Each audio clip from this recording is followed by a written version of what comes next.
Bom dia. Muito bem. Eu acho que tem um que eu não vi ontem. Estou observando ver se eu vejo alguém que eu não vi ontem. É uma alegria rever os irmãos e, sobretudo, estudarmos juntos a palavra de Deus. Antes da leitura, eu quero fazer aqui um agradecimento às irmãs com relação às contribuições regulares que têm chegado para nós lá no IBAP da parte das irmãs da União Feminina, bem como alguns irmãos também. Eu quero afirmar que as ofertas chegam e elas têm sido usadas lá na manutenção. As ofertas regulares, elas têm uma importância muito grande para nós, porque nós passamos por período com algumas dificuldades administrativas, porque as despesas são regulares. Nós temos lá as questões burocráticas, né, de contabilidade, e o IBAP, uma parte vai envelhecendo, muita manutenção, e nós estamos agradecidos aos irmãos que têm unido a nós nesta missão financeira. Muito obrigado. Como o irmão disse ontem, isso não ficará jamais, né? Esquecido pelo Senhor esse serviço de cooperação também financeiramente. Então, hoje nós vamos continuar. Vamos abrir em Efésios, capítulo 4. Efésios, capítulo 4. Eu confesso que ontem a introdução não deixou de ser um pouco exortativa, né? E hoje nós vamos para o corpo do sermão.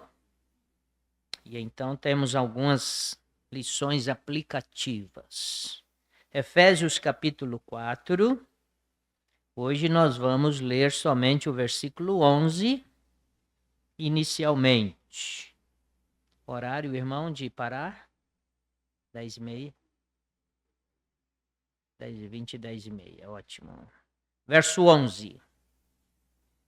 Ele mesmo, referindo a pessoa de Cristo, ele mesmo deu uns para apóstolos, outros para profetas, e outros para evangelistas, e outros para pastores e doutores. Esta é a leitura, que o Senhor nos ajude a fazer aqui as aplicações e receber os ensinamentos na orientação do Espírito. Que assim seja. Amém. Como nós estamos vendo, esses são os dons básicos. Eu disse ontem e repito, que não é um estudo detalhado acerca dos dons, mas nós temos aqui os dons básicos e necessários para uma igreja desempenhar o seu ministério. E nós vamos na ordem aqui, fazendo as nossas considerações, e nós temos o primeiro dom aqui na lista dos 4 dons principais, é o dom apostólico.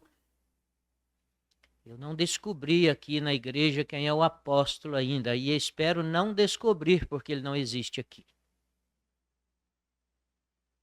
Se alguém se apresentar como apóstolo, vocês abrem os olhos. Irmãos, os apóstolos, eles foram reais. Os apóstolos trabalharam, mas os apóstolos trabalharam por um período específico.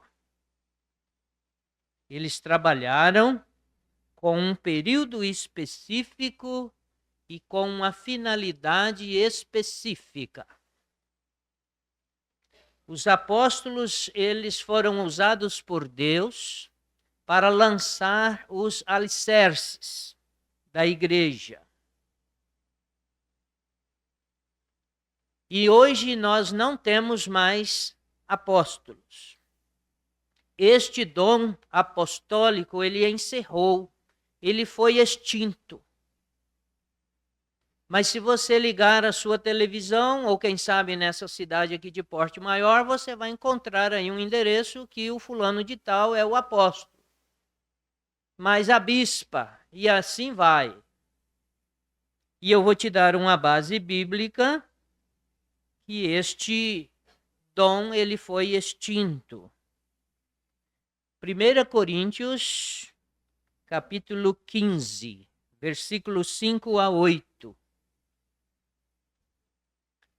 Vou ler ali na tela. Ontem eu pedi para ler, mas aqui eu estou beneficiado aqui com a tela na minha frente. 1 Coríntios 15, verso 5. E que foi visto por Cefas e depois pelos 12. Depois foi visto uma vez por mais de 500 irmãos, dos quais vive ainda a maior parte, mas alguns já dormem também. Depois foi visto por Tiago, depois por todos os apóstolos. 8. E por derradeiro de todos me apareceu também a mim, como um abortivo. Palavras do apóstolo Paulo. Agora eu vou explicar. Os apóstolos do Senhor foram aqueles que viram o Senhor com os seus olhos naturais, contemplaram o Senhor. Paulo diz que por último apareceu a ele, o último dos apóstolos, e ele disse: eu nem sou digno. Eu nasci fora do tempo, como um abortivo. E então, a partir daí, nenhum outro apóstolo foi levantado. A palavra pregada e ensinada pelos apóstolos, elas ocuparam o livro santo como as principais doutrinas e preceitos que a igreja hoje segue. Não há o que questionar em relação às doutrinas e os preceitos bíblicos escritos pelos apóstolos. Por isso não temos o direito de escolher o que obedecer ou desobedecer. O que está escrito e deve ser obedecido. E nada demasiadamente difícil para nós obedecermos o que o Senhor nos deixou na sua bendita palavra. Por isso, irmãos, devemos observar, ler e reler as cartas que dirige a igreja em todos os aspectos, de ordem ministerial, de ordem de procedimentos e assim por diante. Mas não temos novas revelações. Proferiram então os apóstolos e devemos considerar e obedecer os seus mandamentos. Por favor, irmã, 1 Coríntios 14, 37 e 38. 1 Coríntios 14, 37. Se alguém cuida ser profeta ou espiritual, reconheça que as coisas que vos escrevo são mandamentos do Senhor. Mas se alguém ignora isso, que se ignore, ou seja, ignorado. Então a pergunta está respondida. Não temos profetas. Qualquer um que declarar aí que profeta não, apóstolo. Qualquer um que declarar aí que é apóstolo é mentiroso. E eu já encontrei irmão que disse assim: irmão, mas você não deveria falar assim. Mas a Bíblia está dizendo. A Bíblia está dizendo. Ninguém da nossa era viu com os olhos naturais a pessoa de Cristo em carne. Só pela fé. Não tem apóstolo, irmãos. São mentirosos. E na maioria deles, eles se apresentam como apóstolos e nem sequer apresentam a pessoa de Cristo. Eles são donos da igreja, eles são chefes.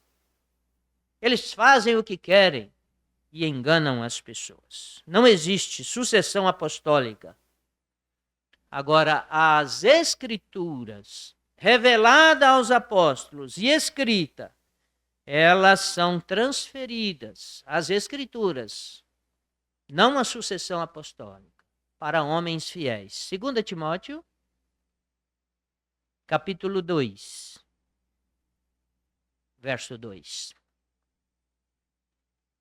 E o que de mim, entre muitas testemunhas ouviste, confia-o a homens fiéis, que sejam idôneos para também ensinarem os outros. O que vocês receberam, o que nós recebemos dos apóstolos. Precisamos de homens fiéis. Ontem eu falei aqui da minha preocupação em estudar mais uma vez aqui sobre os dons, que não deve ser a primeira, por causa da nova geração de pregadores que estão surgindo, com a nova postura. Eu não sei se estão usando os dons e a unção do Espírito ou se estão usando os talentos para trazer uma mensagem carismática, onde a igreja às vezes fica emocionada ou até eufórica. Mas não perco de vista a expressão do saudoso irmão Dr. Jairo Gonçalves. Vamos mergulhar nas Escrituras. Fazer um auditório ficar eufórico não é tão difícil. Se você tem um bom talento, mas mergulhar nas Escrituras é o que a igreja deve fazer. Conheça e prossiga a conhecer o Senhor. Ontem eu falei com o irmão Vantuir ali, que se as pessoas nos abordarem na rua e pedir para nós descrevermos o nosso Deus, será quantos minutos nós vamos gastar para falar o que conhecemos do nosso Deus? Será que nós vamos resumir que o Senhor Deus é tudo? Ele é tudo para mim. Nós conhecemos realmente o Senhor? Irmãos, então, Deus usou os apóstolos e estabeleceu os mandamentos para a igreja através das cartas.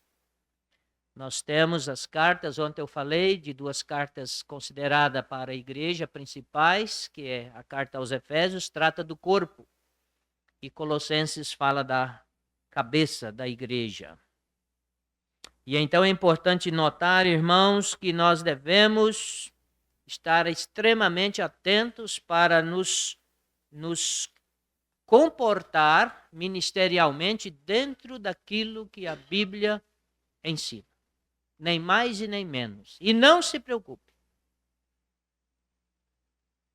porque as pessoas que nos ouvirão sentirão satisfeitas se ouvirem a genuína palavra de Deus. Não tem um alimento tão precioso como esse. A Bíblia chama isso de cartas apostólicas, aquilo que foi escrito para nós, e devemos zelar por isso. Muito bem. Ficou entendida a questão dos apóstolos?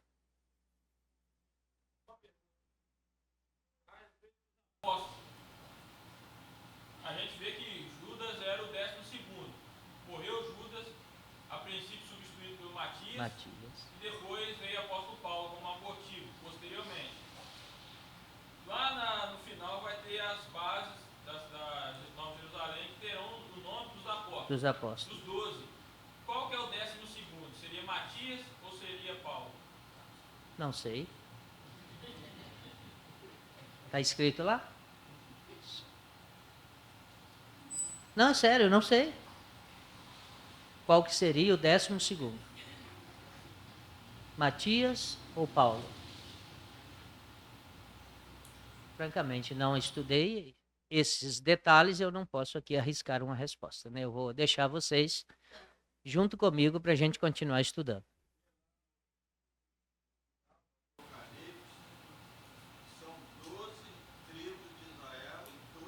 12 apóstolos. A pergunta dele é qual o nome que vai entrar no 12º. Vai colocar os nomes. Se nós não descobrirmos lá, a gente descobre, viu? Quando chegarmos lá. Só isso? Por hora sim. Tá. Hã?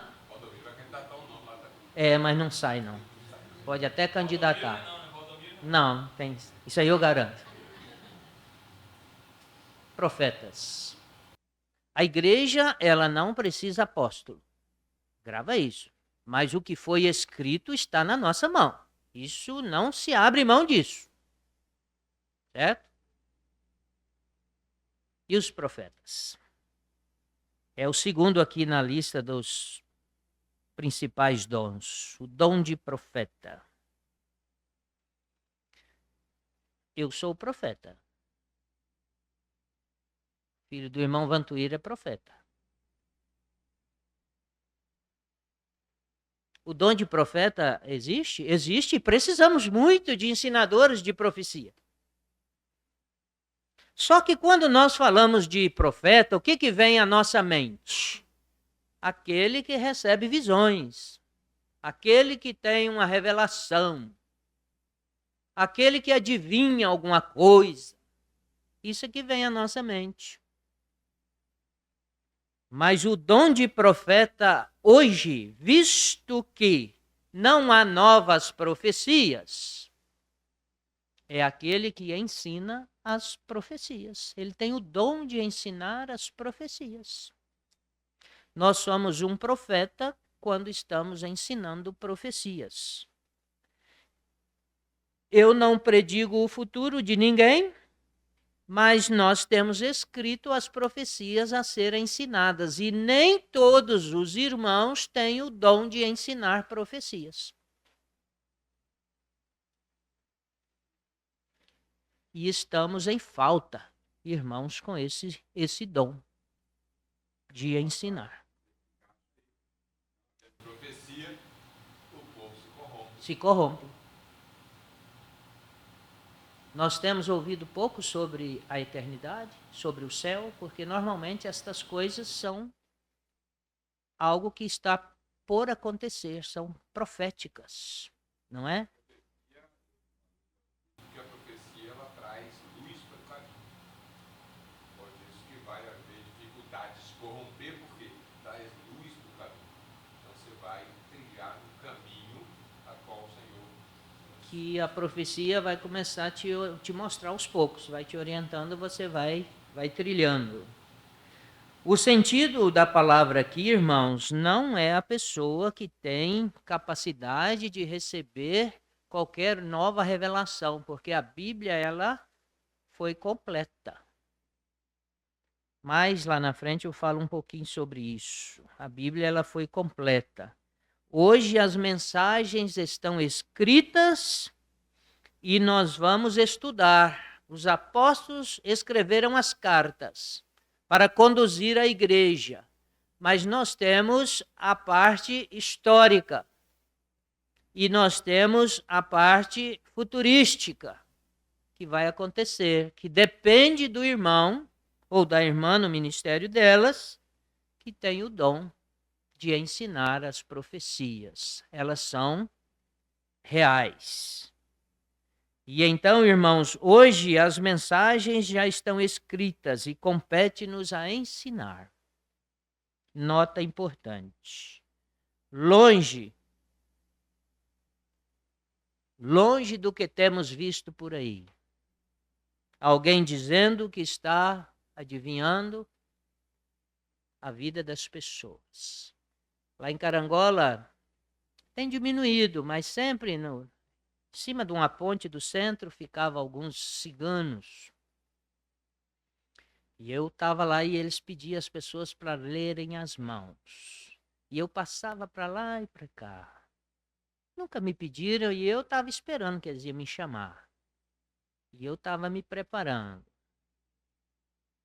Quero ler a sua mão. E eu estava pensando, vou dar, mas você tem que deixar eu ler a sua.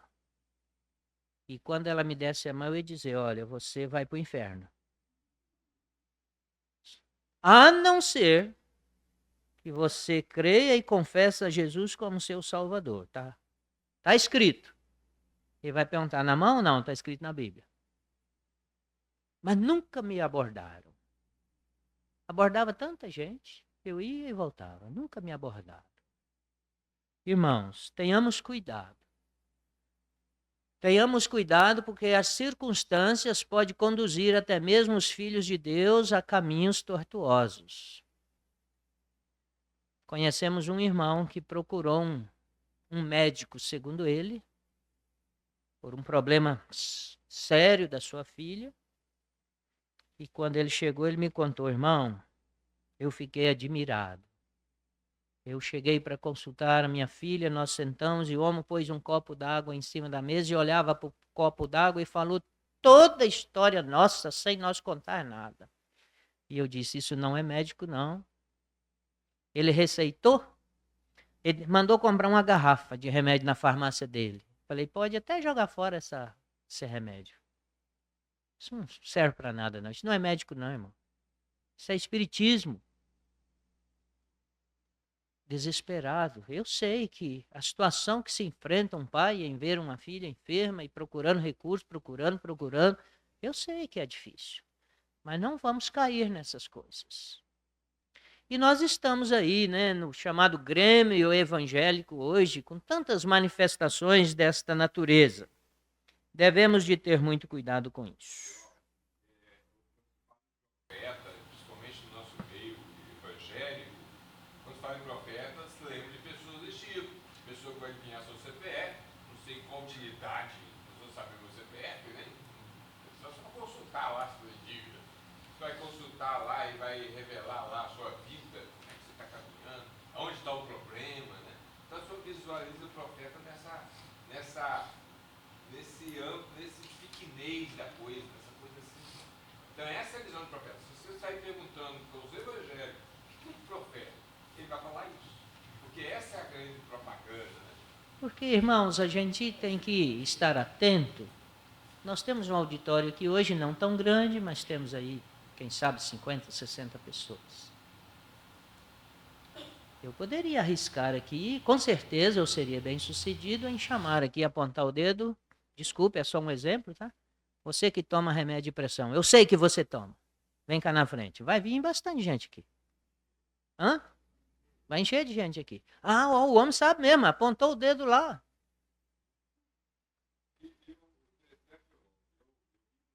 Família espírita, uma família de manifestação espírita, e a gente via muita e existe revelações verdadeiras disso aí, mas não de Deus. Não de Deus.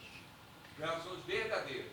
Quem acompanha espiritismo, se for lá numa mesa espírita, numa mesa branca, e você quiser consultar alguma coisa sobre o seu passado, sobre a pessoa que morreu, você vai ter informação precisa a respeito daquilo.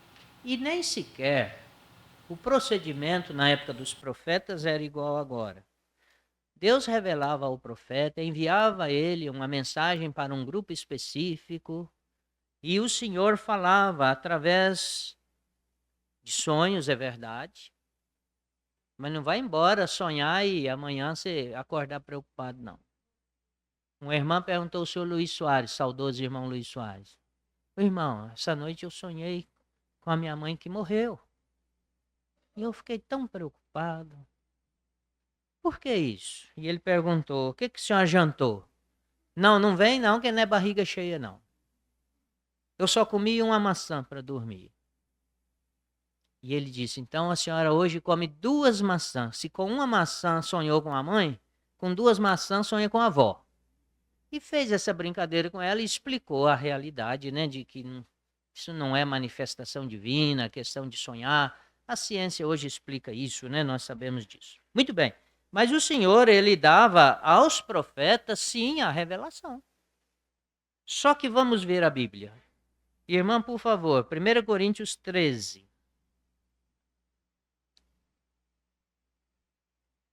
Verso 9. 1 Coríntios 13, 9. Porque em parte conhecemos e em parte profetizamos. Verso 10. Mas quando vier o que é perfeito, então o que é em parte será aniquilado. Pergunta: o que é perfeito que Paulo está dizendo aí que viria? Hã? Não. O Canon, que ia estar perfeito quando ele se completasse. Aí Cristo já tinha vindo, irmãos. Quando Paulo está dizendo que quando viesse o Canon bíblico na sua plenitude, aquelas profecias, as línguas cessariam. Nós temos ainda, né, um estudo bem necessário também, a questão das línguas, né? Não sei aqui alguém, deve ter alguém aqui que fala língua estranha, tem professor de inglês aí? Tem alguma coisa? Tem irmãos que falam língua estranha, para mim é estranho. Se não tiver intérprete, não adianta falar, né? Mas Paulo ele deixa claro que quando a Bíblia ela se completasse, nós lemos lá no finalzinho das Escrituras que ninguém pode tirar e ninguém pode acrescentar. Completou. O que Deus tem a revelar para os seus filhos está escrito. É só nós mergulharmos a conhecer a palavra. Gilda está procurando ler a Bíblia toda mais uma vez. Lá em Vitória nós temos uma irmã que ela lia anualmente. E ela adaptou tanto a ler, costumou tanto a ler, que ela passou a conseguir ler em 6 meses. Reduziu 50% o tempo. Ela lê 2 vezes ao ano. Ela não conta isso fazendo vantagem, não. Isso a gente descobre por conversas pessoais e tal.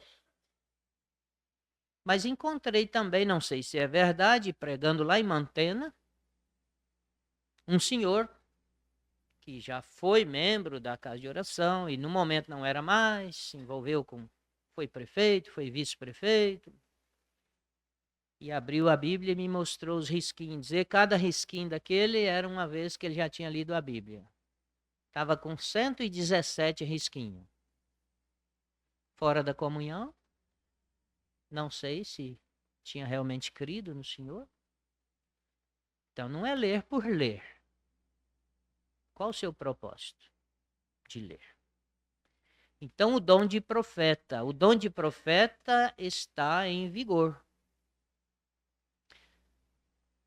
Eu louvo a Deus pela vida do Darcy Boechat, tão conhecido de todos vocês, que a primeira vez que eu fui ao IBAP pregar, eu morava ainda no Espírito Santo e ele estava lá. E ele desenrolou aquele mapinha, xerocado que ele carregava. Irmão, vem cá, você conhece isso aqui? Eu conheço. De onde? Do José Boechat, do Olívio. Pois é. Ó, você é um homem novo, você tem talento para você mergulhar nisso aqui. E eu estava falando alguma coisa relacionada ao futuro. Falei, mas eu não consigo ensinar tudo isso. Ele falou, e nem eu. A gente só ensina o que a gente aprende. E me deu um empurrão. E hoje eu gosto de investir em estudar profecias. Esse dom ele é vigente e necessário para ensinar a igreja. Se você realmente conhecer as coisas lá de cima, você consegue obedecer o que o Senhor Jesus ensinou, a não se prender nas coisas desta terra. Mas você tem que conhecer o que é melhor. Não é assim que a gente faz? Eu tenho uma casa boa, mas tem uma casa bem melhor do que a minha e eu posso trabalhar e adquirir ela. Ela é melhor. E lá é muito melhor. E a gente fala que é melhor, não é? A gente não cita que o que Paulo citou, que tinha vontade de partir. Mas se nós pegar e falar isso muito, o irmão vai perguntar assim, você está querendo morrer, irmão? Não, quero não. Mas agora, antes da volta de Cristo para ir para lá, só pela morte física. Vamos prosseguir? O relógio roda, né? Então, nós temos o dom de apóstolos extinto, nós temos o dom de profetas vigente e nós temos o dom de evangelista. Evangelista. Esse dom nós estudamos ele com um pouco mais de detalhes. Primeiro, porque ele é um dom relacionado à missão principal da igreja: pregar o evangelho. Ontem eu disse aqui que há pessoas que dizem que não têm nenhum dom. Mas lá em Uberlândia aconteceu um fato. Havia uma reunião evangelística e o pregador cumpriu seu papel e havia um visitante lá no banco de trás. E o pregador terminou a sua mensagem e o irmão que dirigiu a reunião disse para os irmãos: olhe do seu lado, se tiver um visitante, fala alguma palavra para ele. E estava chovendo. E o irmão olhou para o visitante e disse: se você não crer no Senhor Jesus, você vai para o inferno. Terminou a reunião e aquele homem saiu. Vai para o inferno. Ficou dentro da cabeça dele.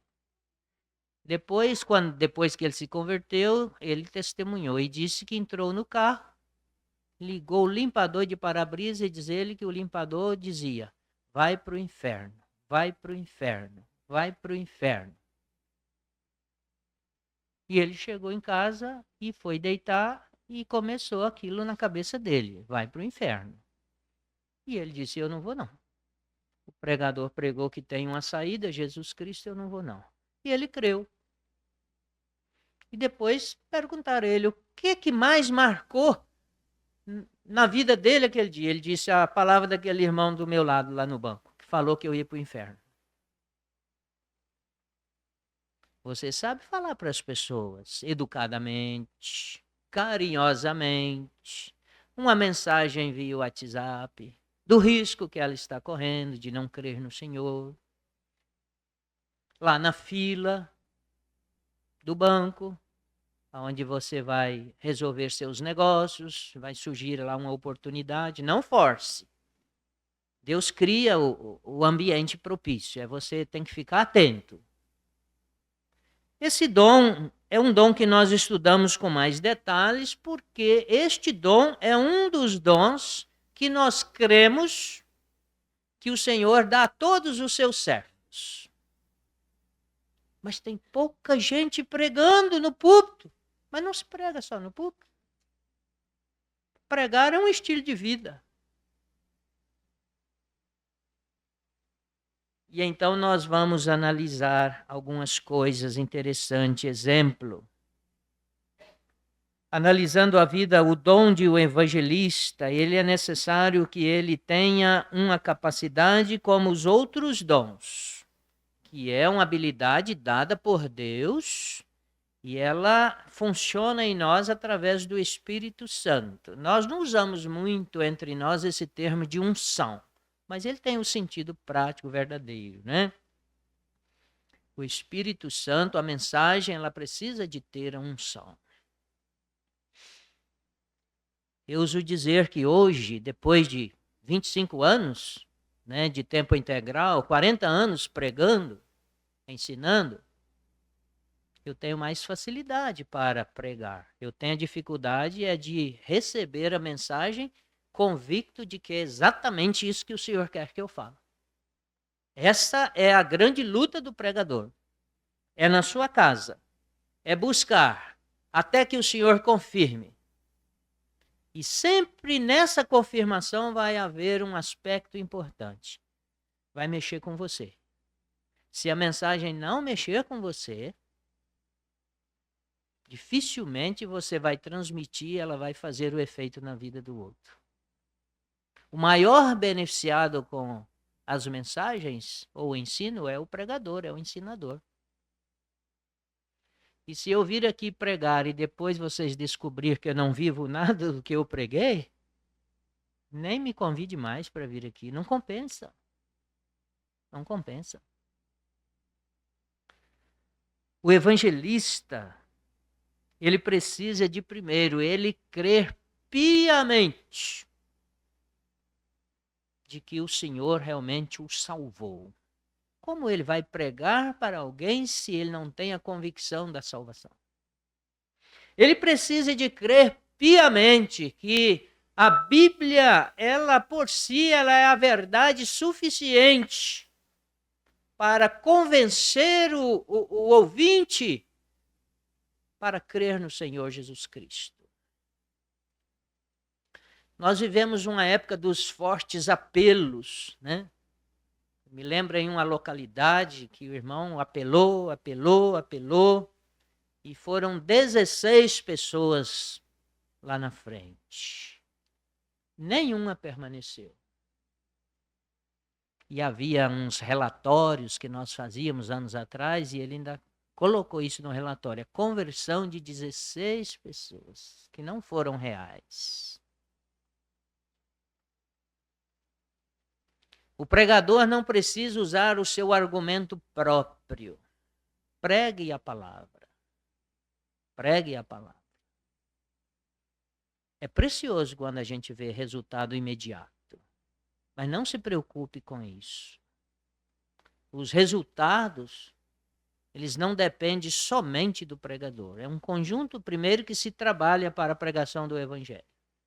Aqui hoje pode ter um convidado que não foi você que convidou, alguém convidou. É assim que se faz. E então, irmãos, vamos enumerar algumas possibilidades de evangelizar? Falar daquilo que nós conhecemos, né? E tomamos posse, né? Eu lembro, tem um amigo meu que ele foi trabalhar na empresa vender curso. Ele falou que eu tenho dificuldade de vender curso, porque eu não acredito naquilo. Eu acho que não compensa aquilo.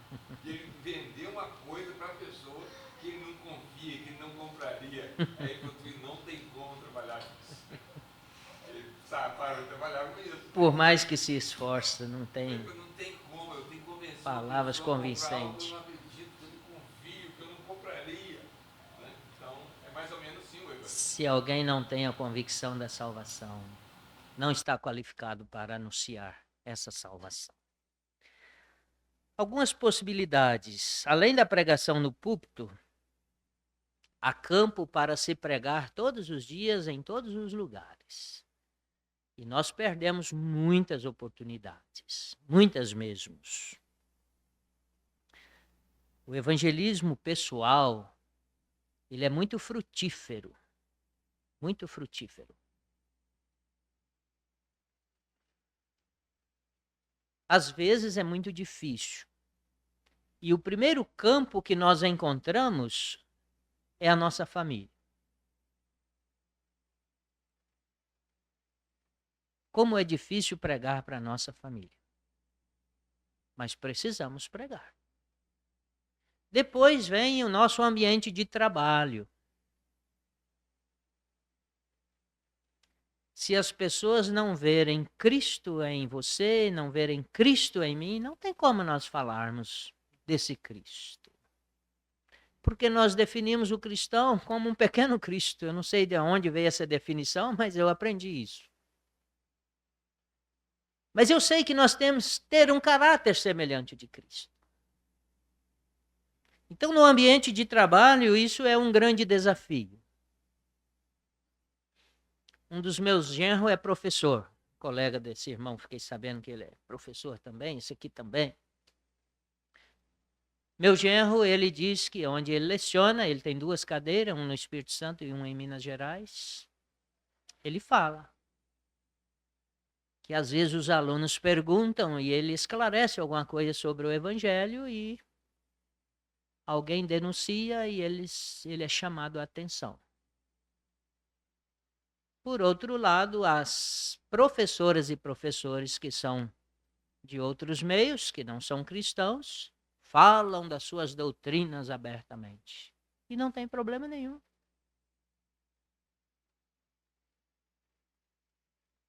Muito bem. Distribuir um folheto. Aí era Darcy Boechat com seus caixotinhos, né? Vocês lembram dos caixotinhos? Eu não vi pessoalmente, mas eu ouvia testemunho. Que ele fazia isso em locais públicos e até privados, conseguia autorização para colocar lá.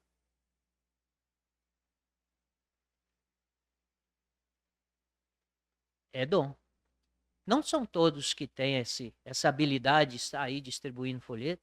Às vezes nós fazemos comissão, a gente anima mais, né? Aquele que não é acostumado entra no grupo, né? Isso é positivo. Só que evangelizar não pode depender só de uma campanha evangelística. Evangelizar é algo diário. É exercer esse dom diário.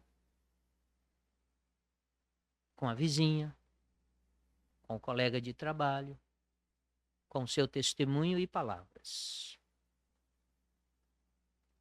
A rádio está meio fora de uso, né? Mas já foi um instrumento fantástico, né? Eu particularmente gostei muito do período que eu fiz. E as pregações em praças públicas aqui existiu anos atrás, os mais velhos aqui lembram disso? Fizemos muito isso. Muito mesmo.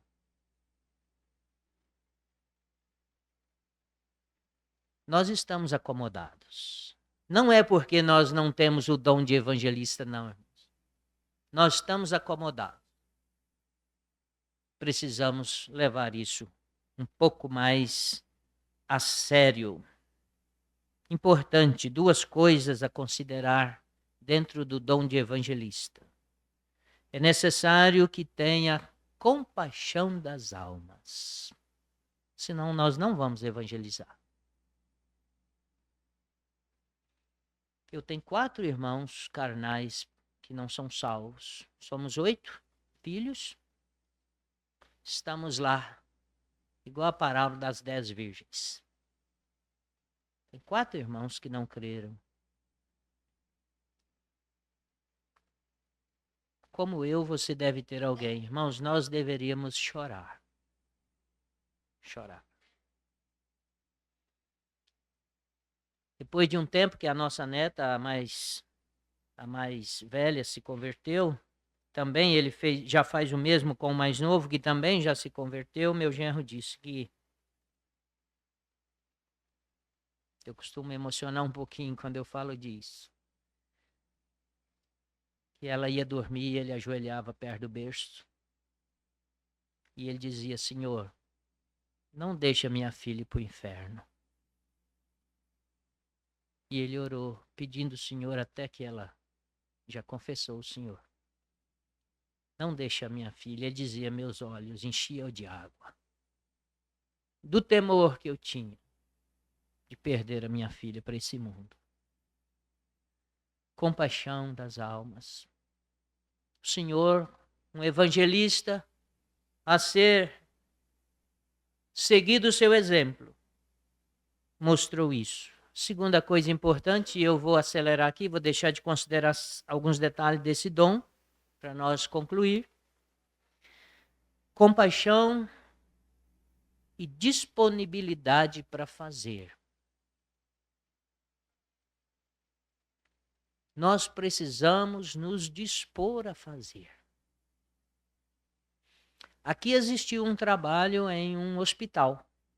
A primeira vez que eu vim pregar em Itapiruna, na Cidade Nova, muitos anos atrás, logo que eu cheguei para Carangola. Eu estive aqui e eu preguei num trabalho no hospital. Não sei se existe ainda. Não existe mais. Casa de saúde.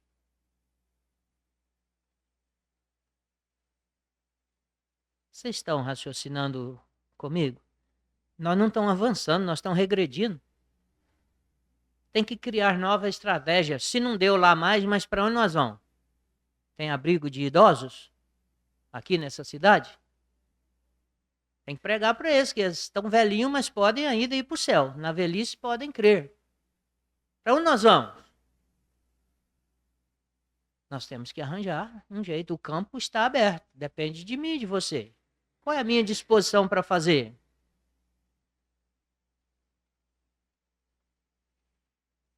Precisamos fazer. Este dom é um dom que ele é executado diariamente. Vocês devem estar... inteligência. Que às vezes nós ficamos agarrados numa estratégia, às vezes que funcionou lá atrás, mas nós temos que desenvolver novas estratégias. Eu quero dizer que inovar não é fazer diferente, mas é dar vitalidade ao antigo. É diferente de renovar. Renovar é fazer diferente. Agora, inovar é dar vitalidade àquilo que o antigo, né? É trazer uma nova dinâmica. Paulo, ele tinha estratégia. Quando a gente vê o livro de Esther, ela criou estratégia para falar com o rei. Então, nós temos que desenvolver estratégia. Deus abençoa a nossa iniciativa. Ele não, às vezes, não vai abençoar a nossa inércia. Ele vai abençoar a iniciativa no caminho certo. Você acredita que um missionário nosso evangelizou 4 homens jogando baralho numa praça pública? Ele chegou e ficou em pé olhando. E eles olharam para ele. E ele está lá. Jogaram uma carta do baralho que diz que a carta é rei. E ele interrompeu. Ué, o baralho tem rei? Tem. Interessante, eu sou filho do rei. Ele disse. Sou filho do rei. Eles olharam para ele. Que rei, rapaz? Você é filho de rei? Sou. Sou filho do rei. E eles deram uma pausa para ouvir ele. Você é filho de rei? Que rei? Quem é esse rei? E ele falou de Jesus para eles. Jogando baralho. Eu não sei evangelizar assim. Mas ele sabe. Estratégia, cada um usa a sua habilidade.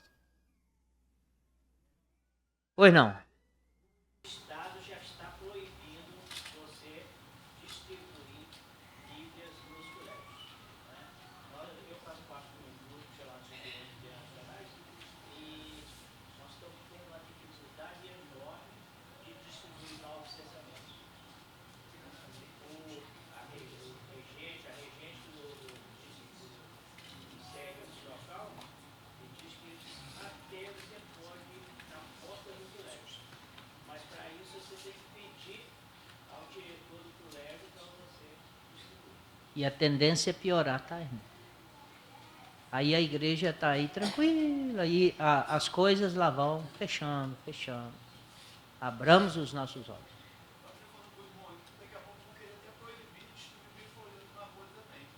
A tendência é, nós estamos sujeitos.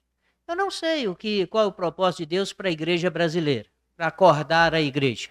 Não sei.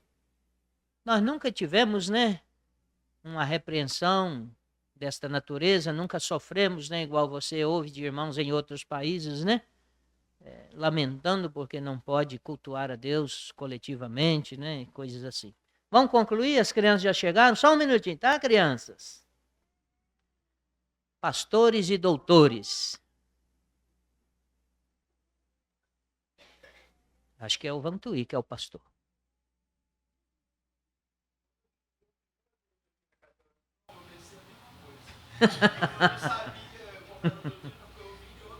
Outro princípio.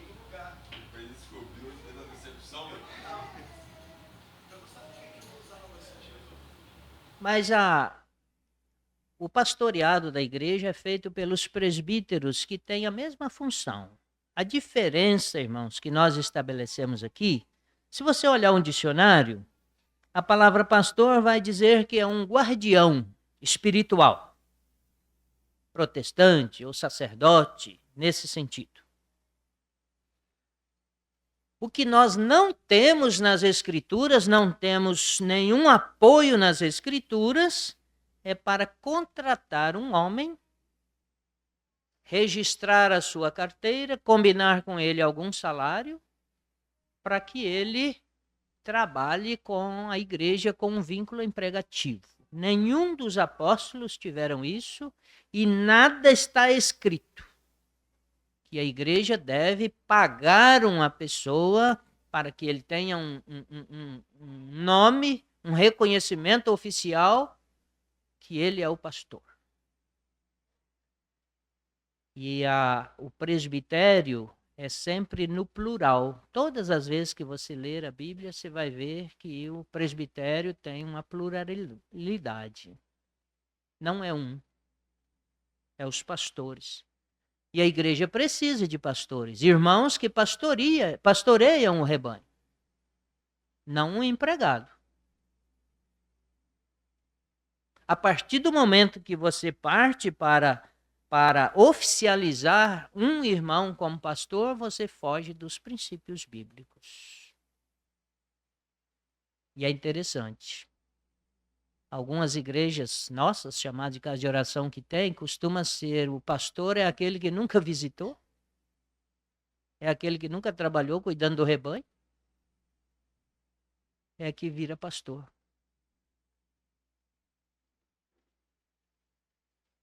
Eu tenho um primo que foi pastor por bom tempo, inclusive no Brasil e fora do Brasil.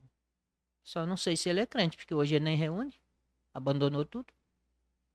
Mas foi um pastor, como diz no popular, um pastor fantástico. Muito bem. Quando nós falamos de pastores e mestres, nós precisamos dos pastores, os presbíteros da igreja, que têm a mesma função, que é pastorear. E nós temos também a necessidade dos mestres. Certamente, quando os irmãos reúnem aqui e tem uma situação de maior complexidade, é necessário que os irmãos que têm um conhecimento mais aprofundado, eles vão esclarecer. O mestre é aquele que se dedica a elaborar a matéria, a estudar a matéria, a ensinar a matéria. O mestre é aquele moço. Lá onde ele exerce o trabalho dele, ele é o mestre. Ele é o professor. É o mestre.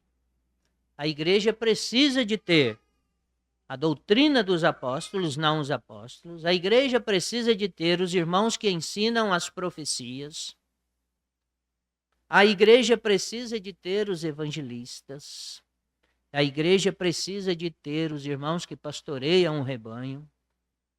E a igreja precisa de ter os mestres. Do contrário, ela ficará uma igreja enfraquecida. Pois não, irmão? Várias vezes chamavam o Senhor Jesus de Mestre. Porém, ele é o mestre dos mestres. Muito bem. Agora nós vamos terminar com as últimas palavras. Lembrando que em outras escrituras vai aparecer a palavra chamada ancião.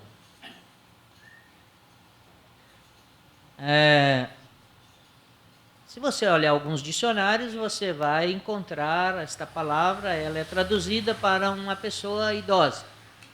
Só que biblicamente, os anciões, eles eram pessoas amadurecidas de conhecimento e não propriamente de cabeça branca. Antes, quando as igrejas iam nascendo na época dos apóstolos, antes de fazer o reconhecimento de um presbitério que Paulo mandou Timóteo e Tito passar de cidade em cidade, estabelecer o presbitério, os anciões eram os responsáveis e não se tratava simplesmente de irmãos adultos. Não pode ser um neófito, mas eram irmãos de capacidade. As igrejas ainda não tinham presbíteros, como funcionava? Eram os anciões que orientavam o rebanho até que os apóstolos tomaram essas providências. Então, irmãos, em outra escritura aparecem os bispos. Os bispos, eles têm uma relação mais direta com o guardião público. Muito mais tarde nasceu-se substituindo essa classe os conhecidos juízes de paz, que trabalhavam nas pequenas cidades. Em Penha do Capim, onde eu vivi até os 17 anos, tinha um juiz de paz. Até briga de família chamava o juiz de paz. E ele trabalhava lá no cartório, fazia casamento, etc, etc, etc. Então nós lemos essas coisas nas Escrituras e é importante a gente estudar sobre isso. Termino aqui. Outra pergunta? Mesmo que eu não saiba responder, não tem problema, a gente estuda isso posteriormente, né? Bom, o meu desejo e a minha oração foi que estas considerações sobre esses dons principais pudessem realmente nos despertar para melhorar, para tomar nova iniciativa na nossa vida, nos comprometer mais com o Senhor, e que Deus nos abençoe, irmãos, para que realmente a gente não seja simplesmente ouvinte, mas que a gente extrai alguma vitamina boa disso que o Senhor nos ensinou. Amém.